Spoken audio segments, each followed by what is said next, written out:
Halo Sobat Film, gimana kabarnya? Semoga dalam keadaan sehat. Kali ini kita akan membahas alur cerita film sejarah yang diangkat dari kisah nyata, menceritakan kebangkitan Pangeran Agung Vladimir, penguasa Skandinavia dari dinasti Rurik. Ia harus berjuang menghadapi perang sipil dengan kakaknya sendiri yaitu Yaropolk.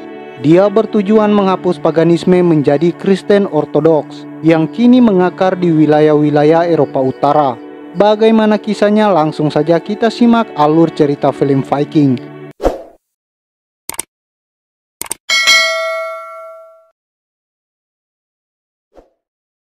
Adegan dibuka berlatar pada tahun 977. Dinasti Rurik memerintah Skandinavia dan menguasai jalur Varek sampai Yunani. Setelah kematian Sviatoslav I, ketiga putranya membagi kekuasaan. Putra pertama yaitu Yaropolk menguasai Kiev. Putra kedua yaitu Oleg menguasai Drevliansk. Sedangkan yang terakhir yaitu Vladimir menguasai Novgorod. Memasuki awal film kita diperlihatkan sekelompok pemburu sedang mengejar seekor binatang untuk dijadikan makanan. Di tengah perburuan mereka nampak kelompok lain telah bersiap di lokasi berbeda untuk mencegat binatang itu juga.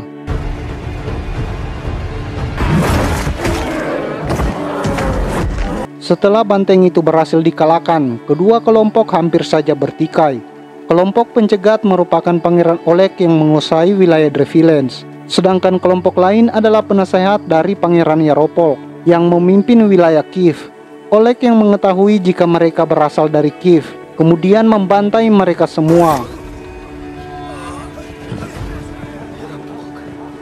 Kemudian Pangeran Oleg berhadapan langsung dengan Yaropolk. Di situ Yaropolk menuntut kematian penasehatnya itu.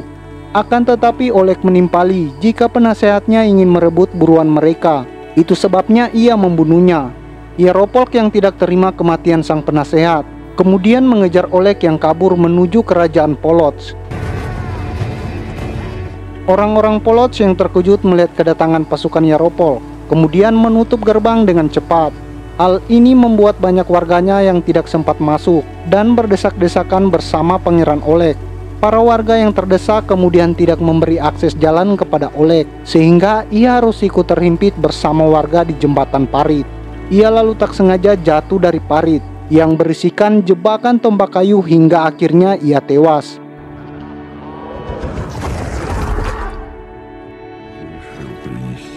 Kematian Oleg membuat Yaropolk menghukum penasehat Oleg yang juga pernah mengabdi kepada Sviatoslav ayah mereka.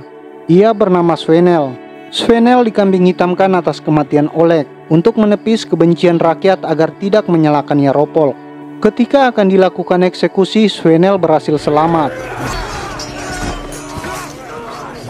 Dan karena itu secara hukum ia tidak bisa dieksekusi untuk kedua kalinya. Svenel kemudian diizinkan pergi meninggalkan tempat itu. Svenel lalu memperingati Yaropolk yang seharusnya bertanggung jawab atas kematian Oleg. Yaropolk harus berhati-hati sebab masih ada satu pangeran lagi, yaitu Pangeran Vladimir. Vladimir akan menuntut kematian saudaranya.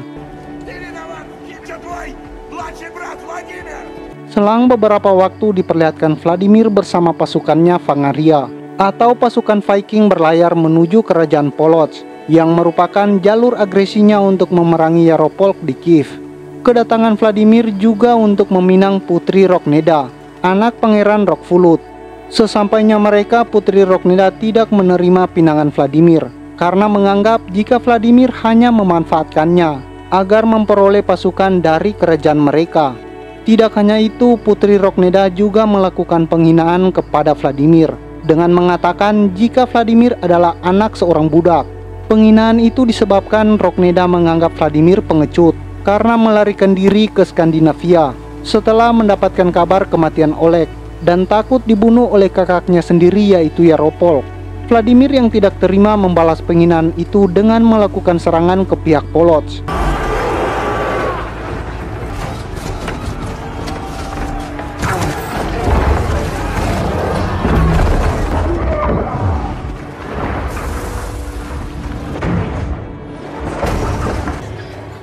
Setelah Polotsk jatuh, Vladimir dan para Viking melakukan pembantaian. Ia juga memperkaos Putri Rokneda di hadapan orang tuanya dan para Viking.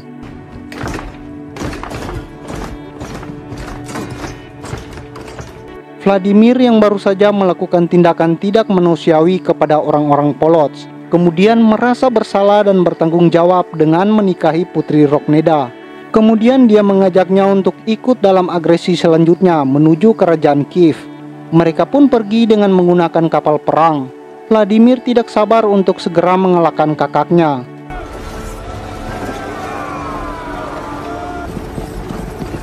Sesampainya mereka di Kiev, nampak kota itu amatlah sunyi.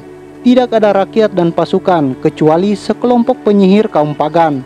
Para penyihir itu memberitahu jika Yaropolk dan rakyatnya telah pergi 1 hari yang lalu. Kepergian Yaropolk rupanya untuk menghimpun pasukan. Yaropolk telah mengetahui bahwa Vladimir membumi hanguskan Polotsk bersama pasukan Viking. Tak berselang lama, sekelompok pasukan Vladimir menemui orang-orang Yaropolk dan membawanya menemui Vladimir. Rupanya orang-orang Yaropolk itu, salah satunya bernama Iriana yang merupakan istri dari Yaropolk. Iriana ingin dikirim kembali ke tempatnya di Korsun, wilayah Bizantium, sebab ia merupakan biarawati di sana. Ia ditemani oleh Uskup Anastasius dan salah satu prajurit Yaropolk bernama Belut. Di sini Blue terpaksa membocorkan informasi Iriana demi keselamatan nyawanya, lalu mengabari jika istri Yaropolk itu sedang dalam kondisi hamil. Untuk itu Vladimir memanfaatkan situasi dengan menahan Iriana dan memaksa Yaropolk agar mau berunding dengannya. Yaropolk yang mengetahui itu mau tidak mau harus menuju Kiev, hanya dengan beberapa pengawal saja untuk menemui sang istri.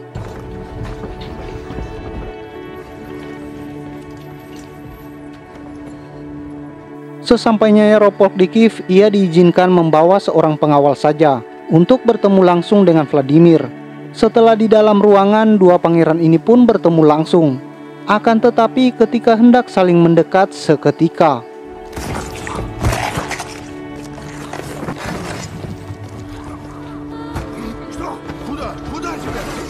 Vladimir tidak mengetahui sama sekali jika ada di antara pasukannya yang ingin mengakhiri hidup Yaropolk. Ternyata ia ingin berdamai dengan sang kakak. Namun semua telah terjadi, Yaropolk telah tewas. Vladimir pun menggantikan kakaknya menjadi pangeran agung di dinasti Rurik. Di sisi lain, rakyat Kiev yang sebelumnya pergi meninggalkan kota diizinkan untuk kembali ke Kiev sebab Vladimir Agung telah memaafkan semuanya. Dia tidak ingin melakukan serangan lagi. Sementara para petinggi yang melayani Yaropolk di bawah pimpinan Variasko tidak terima akan hal itu dan ingin melakukan pemberontakan kepada Vladimir. Dipenuhi rasa ingin balas dendam, Variasko melakukan ritual pemakaman diri agar ia terlahir kembali untuk melakukan pembalasan atas kematian tuan mereka. Adegan kembali ke Kiev. Vladimir mengganti semua dewa penyembahan kaum pagan di tempat itu dengan dewa ayahnya dan tidak membiarkan kebebasan untuk kaum pagan di tempat itu menyembah dewa selain dewa yang disembahnya. Ia meyakini jika dewa yang ia sembahlah yang paling tangguh. Rakyat Kiev kemudian setuju dan hanya melakukan sesembahan kepada dewa milik Vladimir. Kembali kepada kelompok petinggi Yaropolk. Untuk membalaskan kematian Yaropolk, mereka menuju ke perbatasan Pecenisin dan meminta bantuan orang-orang Pece yang merupakan bangsa Turki semi-nomaden dengan imbalan harta karun Yaropolk untuk mereka. Orang-orang Pecenisin pun menerima tawaran itu, lalu segera mereka menuju ke Kiev untuk menyerang Vladimir.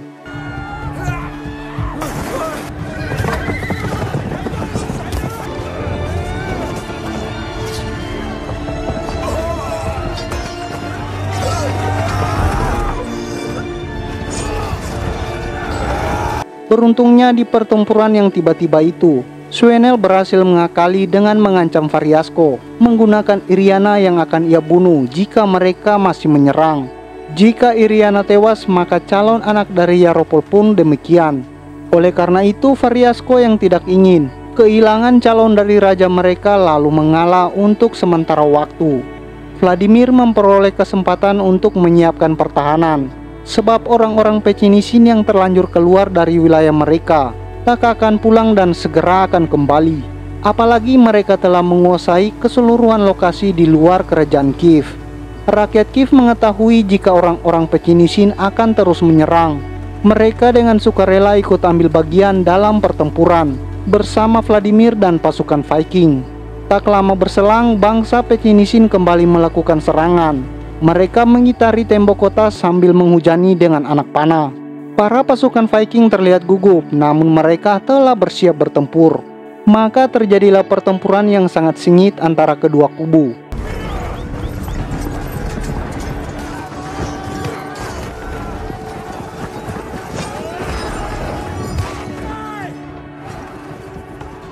Vladimir memberi arahan pada pasukannya dan mengatur strategi.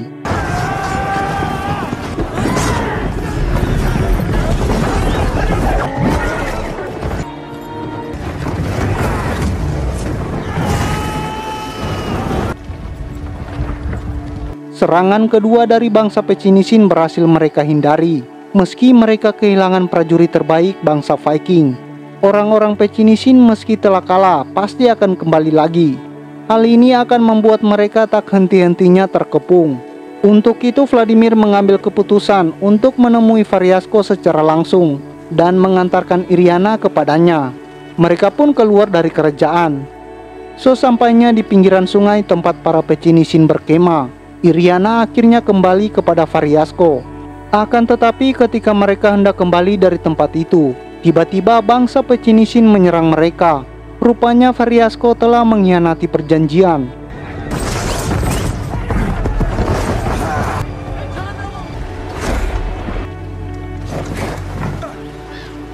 Setelah Vladimir terdesak di dalam air, seketika terdengar suara terompet yang menandai kedatangan pasukan Romawi Timur. Melihat kedatangan orang Bizantium, bangsa Pechenizin memilih mundur, sebab mereka tidak berkenan untuk menghadapi orang-orang Romawi. Vladimir akhirnya selamat.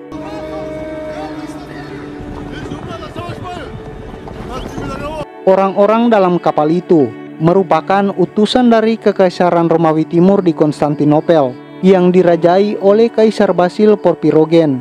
Kaisar meminta bantuan Vladimir Agung untuk menghadapi pemberontakan di Korsun yang merupakan wilayah kekuasaan Bizantium. Kaisar menawari emas yang banyak untuk Vladimir jika ia berhasil mengembalikan wilayah itu untuknya. Kemudian Vladimir melihat sebuah ukiran emas yang menggambarkan sang kaisar bersama putranya yaitu Konstantin VII dan Anna Porphyrogenito. Vladimir tertarik dengan Anna dan meminta Kaisar Bizantium untuk menikahkan anaknya dengannya.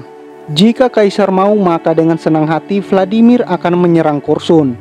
Kaisar Bizantium terpaksa menyetujui permintaan Vladimir, sebab kaisar mengetahui jika Korsun sangatlah sulit untuk mereka kuasai tanpa ada bantuan dari orang-orang Viking. Vladimir Agung bersama para prajuritnya lalu menuju Korsun. Sesampainya di Korsun, Vladimir memperingati agar mereka menyerah, sebab ia tidak akan meninggalkan tempat itu sebelum menguasainya. Akan tetapi orang-orang Korsun tetap ingin bertahan. Vladimir pun melakukan pengepungan. Di tengah pengepungan berlangsung, Iriana yang berada di dalam tembok kemudian membocorkan kelemahan kerajaan tersebut dengan memberitahu lokasi penyaluran air. Jika saluran itu berhasil mereka kuasai, maka kota akan hancur. Informasi dari Iriana itu diketahui oleh Variasko. Ia yang sejak awal ingin melindungi Iriana, kemudian ia merasa dikhianati. Untuk itu ia ingin membunuh Iriana. Beruntungnya Iriana segera bersembunyi. Variasko kemudian memanggil kembali orang-orang Pechenizin untuk mendatangi Vladimir di tempat penyaluran air. Sementara itu di tempat penyaluran air, prajurit Viking yang awalnya tidak ingin membantu karena belum memperoleh bayaran yang sesuai dari Vladimir, kemudian kembali datang ikut berperang bersamanya. Tidak berselang lama Variasko datang bersama dengan pasukan Pechenizin dan pertempuran akhirnya segera terjadi.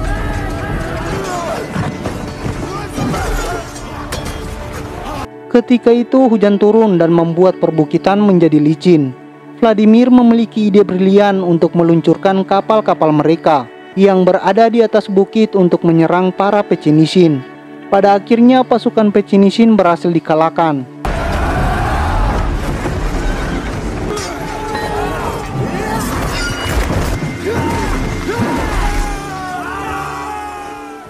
Kini Variasko tertangkap. Vladimir kemudian mengungkapkan jika ia tidak pernah ingin membunuh kakaknya sendiri. Ungkapan itu ia berikan kepada Variasko yang terus ingin membalas dendam kematian tuannya, yaitu Yaropolk. Mendengar pengakuan itu, Variasko merasa menyesal karena tindakannya yang sebenarnya salah sasaran. Sementara itu, prajurit Vladimir berhasil menemukan sumber air yang dimaksud oleh Iriana. Dengan memperoleh sumber air itu, artinya mereka telah menang dalam pertempuran. Selanjutnya, Vladimir dan para Viking menuju Konstantinopel untuk mengambil hadiah mereka. Vladimir kemudian memasuki Hagia Sophia untuk menemui Uskup Anastasius. Di dalam gereja itu, Vladimir kemudian menjalani baptis dan melakukan pengakuan dosa hingga ia bercucur air mata. Vladimir Agung kini meninggalkan agama pagan dan memeluk Kristen Ortodoks. Ia yang telah berpindah agama itu lalu mengajak masyarakat Kiev dan seluruh wilayah kekuasaannya untuk menjalani kekristenisasi. Film pun berakhir. Jika teman-teman melihat ada kesalahan informasi dari saya, maka bisa tulis di kolom komentar sebagai masukan. Kisah menarik Vladimir Agung sebenarnya masih banyak untuk diceritakan. Kisah di mana dia memimpin setelah kembali dari Konstantinopel. Dari film ini kita bisa banyak mendapat informasi sejarah yang baik. Kita kadang ingin berlaku baik, namun orang di sekitar kita tidak demikian.